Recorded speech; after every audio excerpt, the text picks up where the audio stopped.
So today I'm Soria and welcome back to my channel.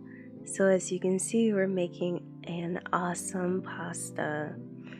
So for your ingredients, you'll want 2 bags of baby spinach.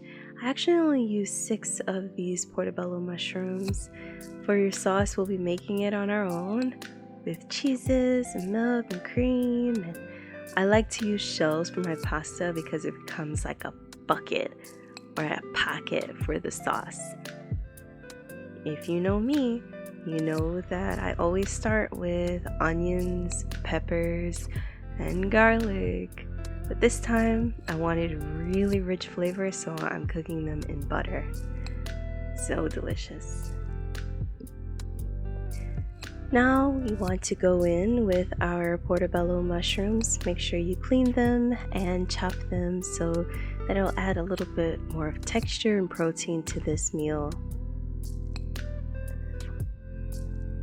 As you know, I'm vegetarian, but I'm making this meal for my parents who are definitely carnivores, so I want to make sure we have a lot of flavor throughout. So I did a good splash of this bone broth. And then we're going in with the garlic. The whole house smelled amazing at this point. So for you carnivores, we're going to add about a pound of chicken. I marinated this chicken in salt, pepper, onion powder, cayenne pepper, all kinds of good things, garlic powder, before I added it to the mix.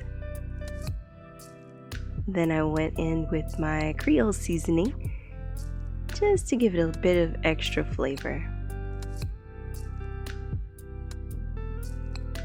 Best way to know if your chicken is done is if you can put your spatula through it and it just falls apart.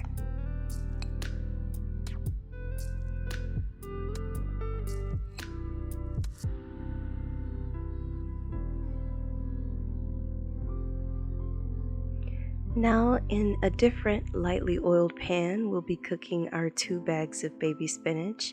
I'm using 2 bags because honestly spinach just cooks down to almost nothing.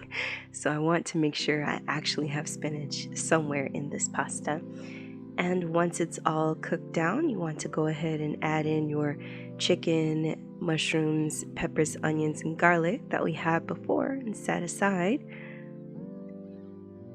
Let that cook in together, and then we'll start with making our sauce.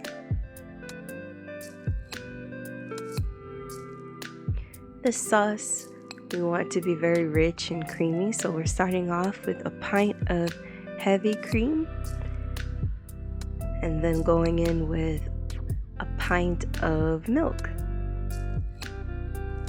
And we want to cook that until it gets a little bit thicker.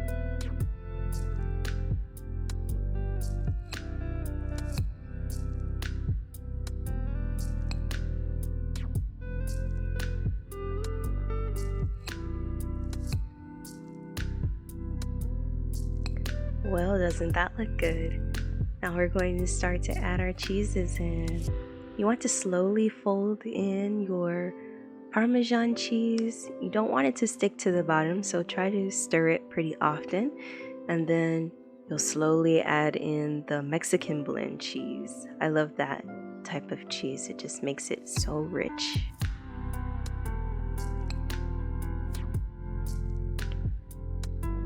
Now that we have our cheeses done, we'll add in about 10 sprigs of finely chopped thyme, which adds a freshness to this whole pasta sauce.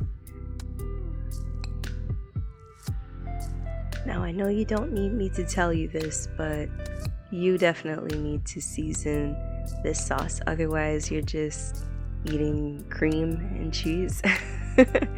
And that's not necessarily the best for your pasta. As you all know, I'm from New Orleans, so we use a whole bunch of seasonings in our food to make it taste addictive almost. And I can guarantee you my parents absolutely loved this meal.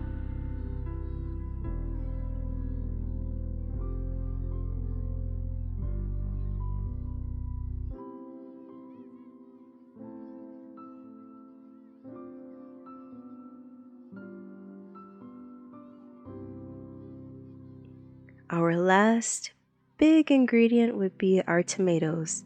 They add a pop of color and once again that mixture of freshness with richness. After you season it with, if you need to add a little bit more salt or more pepper, you're pretty much done at this point. What I like to do is transfer my sauce to a new pot so that I can add my pasta in and let it all sit together and kind of congeal, and it's even better the next day. Or at least that's what my parents keep telling me.